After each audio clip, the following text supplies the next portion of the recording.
Hi guys, I forget my intro. What is it? My name is Emma and let's talk spooky stuff.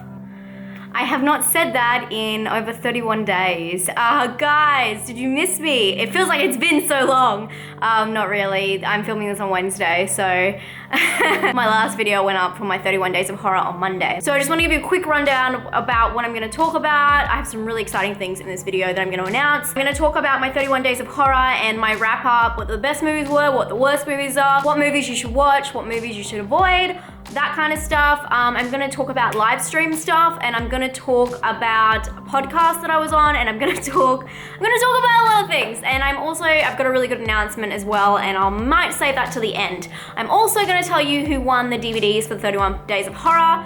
Let's start where we always start with these favorites videos, going through my Letterbox, because believe it or not, even though I did do the 31 Days of Horror, I also watched some other movies this month. Also, just want to note on this, some of the movies from the 31 Days of Horror were not on Letterbox. So I think it was like The Break-In and there was another one. So I couldn't put them in there, or I couldn't be bothered adding them like manually. So if it seems a little bit weird, like a couple are missing, that's why.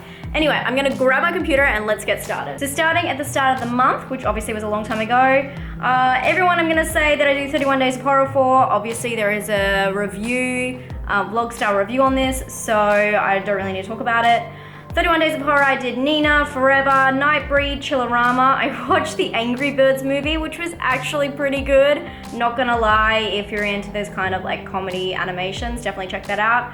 I watched Backmask, F, Don't Go to Sleep, Salvage, the ADDICTS Institute, Brain Scan, those were all 31 Days of Horror. I then watched Piranha 3D and Piranha 3DD. Piranha 3D wasn't as bad as I thought it was gonna be. And I think I have definitely seen this before, but it's one of those movies that you let leave your psyche, you know what I mean? I watched The Reflecting Skin, Dead Snow, The Orphan Killer, Dark Ride, My Little Lie, Tony, Chained, Wake and Fright, How to Be a Serial Killer, all on my 31 Days of Horror. I watched the documentary about Amanda Knox, which is on Netflix, and I'll talk about that in a second. I watched Ghostbusters, and a lot of you guys were actually really curious what I thought about this. I really liked it. The jokes and the comedy are very niche. So I would say it was kind of my comedy in some aspects. Some of it was a bit weird, I'm gonna admit it. But in some aspects, I really liked it. I am a huge fan of the original. I probably watched that movie, I'd say more times than I've seen any other movie. Especially like the first couple scenes, the library scene, I've seen it so much. They had so many aspects in there from the original, and they mirrored so many of the characters. Not like just the normal cast, like they mirrored people that they just came in contact with briefly, and I really liked that.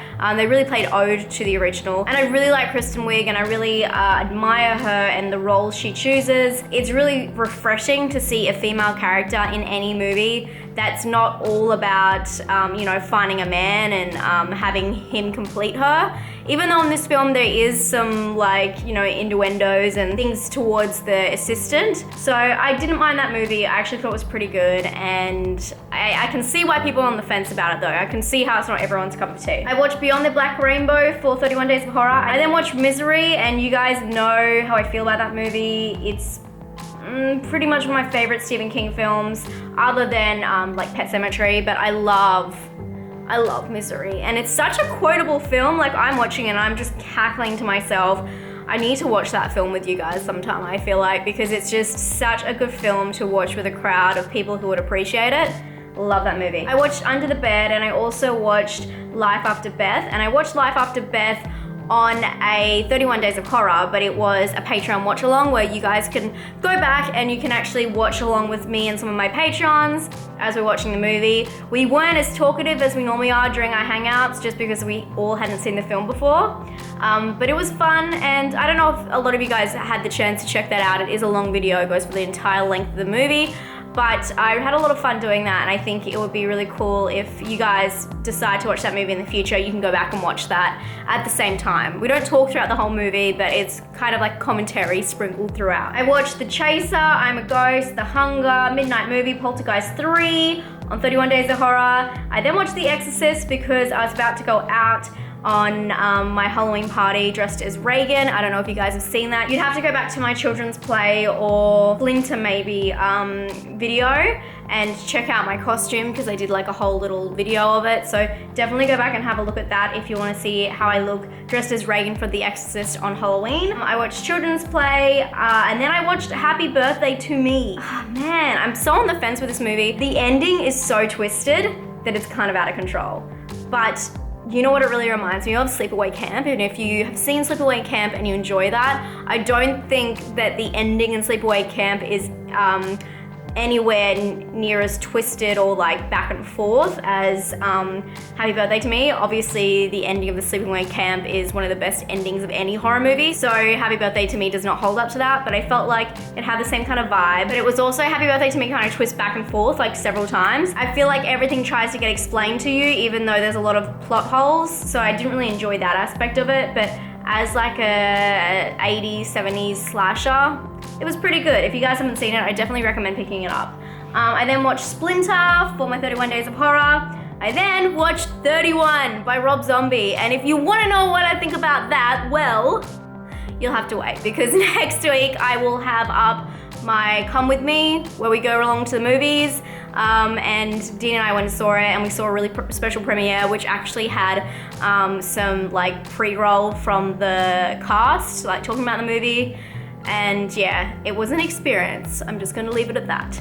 And then my last movie I watched of the month was Thanksgiving. But now I'm gonna get into the 31 Days of Horror and my answers to all the eagle questions you guys have been asking me all month. My favorite films of the month, I think, is very obvious to those who have watched them. Chained and The Chaser. Chained, I can't tell you enough how much I love that movie. Definitely go check out my review of it. This movie is about a person who gets captured and kidnapped and kind of be raised by their kidnapper. I don't know, it's just like a journey film, and it goes through so many different stages, and it's really, really dark and really intense and really disturbing. But it's also done in such a special way where your perspective on it is kind of like skewed, and you're sitting there the whole time. Like, I was glued to the TV, and Dean watched this one with me and he loved it. It was just so vulnerable and I loved it. So definitely check out Chained. The Chaser, which is a film that a lot of people had recommended to me after I said I loved The Wailing, which is a South Korean film. The Chaser is kind of like a thriller, horror, well, it's a thriller with a lot of gore about someone trying to chase down somebody for revenge. It's definitely a movie of cat and mouse, but it's done in such a great way, in a very, like, I don't want to say realistic, but things happen the way they should in like real situations instead of just like a movie type Hollywood scenario. And I guess that's what South Korea film is all about. But I can't recommend that movie enough. I think you guys can see how much I was like floored by that movie. But my recommendations for you guys to see, just because I know kind of like what you guys like, I read a lot of comments. I mean, everyone's different and each to their own, but I really would recommend these ones to you guys. Life After Beth, definitely watch that movie. I wasn't really sure about it, but it really surprised me, and I think has a lot of good, interesting, and different, unique kind of aspects to it. It's kind of like a comedy, so I wouldn't say it's horror, but it definitely gets like intense towards the end, and it has a lot of bits in it where you're like, should I be laughing at this or not? So it's quite an interesting movie. The other movie is Splinter. I think that movie is really good if you guys like those kind of 90s, I mean, I think it's early 2000s, but if you guys like those kind of 90s, 2000s movies with people on the road, like Wrong Turn, Hitchhiker, all those kind of like Jeepers Creepers, like it kind of reminds me of that, but it also has a virus element in there, and the practical effects and makeup was pretty cool, and it actually had like a little cool like lesson in it, which I really liked. So definitely check that one out. And I'd also recommend to you guys to watch Dead Snow 2. Everyone was telling me the sequel was better than the first, and I actually truly believe that. It really gripped you, and it was really funny. It was a good movie. So definitely check that one out, and it's on Netflix, so it should be easy enough for you guys. The other one I watched was Children's Play, which I believe in the review I said Child's Play, which obviously is something that I talk about regularly, so I fucked that up. I'm sorry, guys. This is a French film. And I thought it was done in a really interesting aspect. It was almost like The Others type, not the same like thing that happens, but it had that creepy like vibe, you know, they're in a house, paranormal things are starting to happen, especially with the kids. I mean, if you've watched the others, the kids are really creepy in that. I don't know if they're intentionally creepy, but they are creepy, and I really liked the vibe I got from this movie. It really reminded me of the others, and I know a lot of you guys know how good French horror is, so that's why I'm recommending it. I've also added to this list classics I'm sure you've seen, but now I actually know why they're classic. And for this, I'm gonna give Nightbreed and Brain Scan, really good movies. They're done in such a, I don't know, theatrical way that movies used to be done, and I can see why they are classics and why they hold up over time. Although some elements are a little bit iffy, like the modern technology definitely doesn't work the same, I think they're really good ideas, especially Brain Scan. I really liked that one. My next category would be interesting indie concepts that work, but need some work, but worth the watch. That's a tongue twister. I'm going to say for this one, Under the Bed, which, as I said in the title, it definitely needs some tweaking, but it's a great idea. Dark Ride, which I think I've said in my review that I really liked, and I wish this would be redone. The other one is Salvage, which was the one that was like an inception inside an inception inside an inception, and you're trying to figure out what's real. It was fine, but it was done like at a really indie budget, and it could have just stepped it up a little bit more. Nothing is wrong with low budget films, but sometimes it does take you out, and you just worrying so much about little aspects instead of worrying about the overall picture. So that's why I think it could have used a little bit of a tweaking. Now for my worst films you must avoid at all costs. Each their own though, of course. Chillerama, disgusting. The Orphan Killer, awful. The Break-In, waste of my life. And Thanksgiving. No, not really. I actually really liked Thanksgiving, but I had predicted that I wouldn't like it, and I was completely wrong on that. But definitely give Chillerama, Orphan Killer, and The Break-In a complete miss, because I hated all those films. Thank you for everyone who requested them. I have a question, and I'm gonna butcher your name. Antonius Britannia. Number one, thank you so much for commenting on almost all of my 31 Days of Horror. I know you guys who keep commenting. Trust me, I see your names pop up over and over and over, and I really appreciate it. I see you when you comment. Their question was, were there any movies that surprised me, were way better than I was expecting, or worst? I just said this, Thanksgiving, definitely. I don't know why, I just thought it was gonna be really bad, and it was, but I don't know, I could see the humor in it. Wake and Fright definitely surprised me.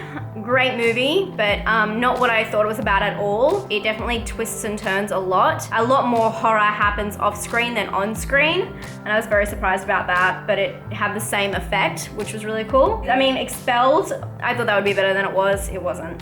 So I hope that answers your question. So to close the chapter on 31 Days of Horror for 2016, I'm gonna finish off by talking about who won these DVDs. These are in PAL region. I try to let you guys know as much as I could. So these will not play if you're not in region 4/PAL, or if you don't have a region-free DVD player. For Dead Snow, I've got Ron Perry, thank you so much. I'll contact you via Facebook, so look out for that. And for F/Expelled, I've got Darcy Scales. Once again, I'll talk to you on Facebook, so please check your inboxes. You'll have like a request one, so make sure you go through them. Congrats. So my favorite documentary from this month was Amanda Knox. I have to admit, it's probably the only documentary I did watch, but I thought it was really interesting, and to be completely honest, I didn't really know much about the case. I had heard the name, kind of knew about it, kind of just like didn't really get interested, but I thought that the documentary really summed up why it was such a phenomenon and why people were so interested by it. I have heard that there's a lot missing from the documentary, like the lead up stuff and I don't know, little things that could completely change your mind. But watching it, I felt like, I know this is really bad to say, but Amanda Knox, she looks crazy, man. She looked insane. They started it off by trying to make her like quirky and endearing. I don't know, I don't trust her. I mean, I don't think that she killed the chick, but I don't think that she was completely innocent. Like, it just seemed really sketch. So if you guys watch the Amanda Knox documentary, please let me know down below what you thought of it, because I'd really want to know if you thought she did it and what you thought, and if you'd recommend any documentaries on Amanda Knox to me. Or I know the book is alright. Let me know if you think it's worth reading the book. Let me know what you think about Amanda Knox. The next thing I want to talk about is a podcast. And I'm actually really sad because during the month, this got announced that this podcast is ending.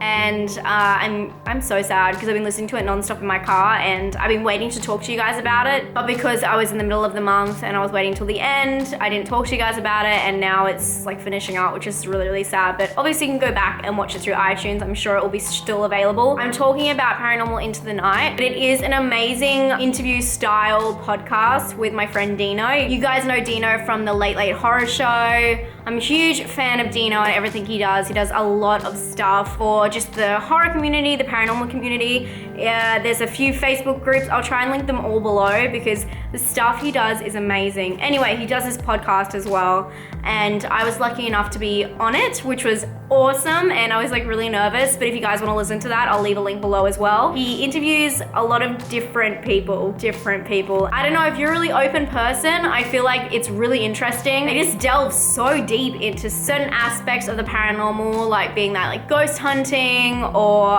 like paganism, talking to demons. Like, it's very intense. I'd just be like driving along listening to it in my car being like, no one knows that I'm listening to this Satanist. And Dino just has a way of like getting people to open up on interviewing them, and he's so understanding and caring, and I love Dino so much. He is one of my favorite people I've met on the internet, and I can say that without a doubt. I'm really sad the podcast is ending, but definitely join his Paranormal Into the Night Facebook page, where I think it originally all came from. But I just wanted to let you guys know about the podcast and let you know that I actually did an episode. Those who really like Real Faces of Horror, you'll definitely like that podcast. Also, some other good news. If you guys are getting withdrawals from me, don't worry, because I'm actually gonna be on another live stream, but not for my channel. It's hosted by Gory B Movie, and it's called Ghouls Night Out, which I'm sure is a play on Girls Night Out, which I think is quite funny. And it's also with Susan from Horror Gal, who is a good friend of mine. So I'm really excited, and I'm really honored like to be this Australian YouTuber who gets to go on these like American stuff all the time. It's really cool. So definitely check that out. I'll leave a link below. I think that they have an event page up, but if not, details are all around.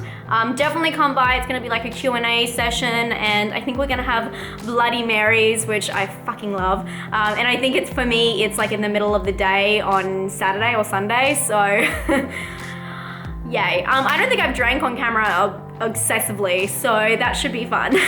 So definitely please come guys and check that out, because it'll be really fun, and I haven't done like a full chat with other YouTubers on, you know, like a live stream all together. So that will be really cool. And finally, I want to announce to you guys that I have official merch out. My merch is amazing. I actually got one of my best friends to design it. He's a graphic designer, and it is so cool, guys.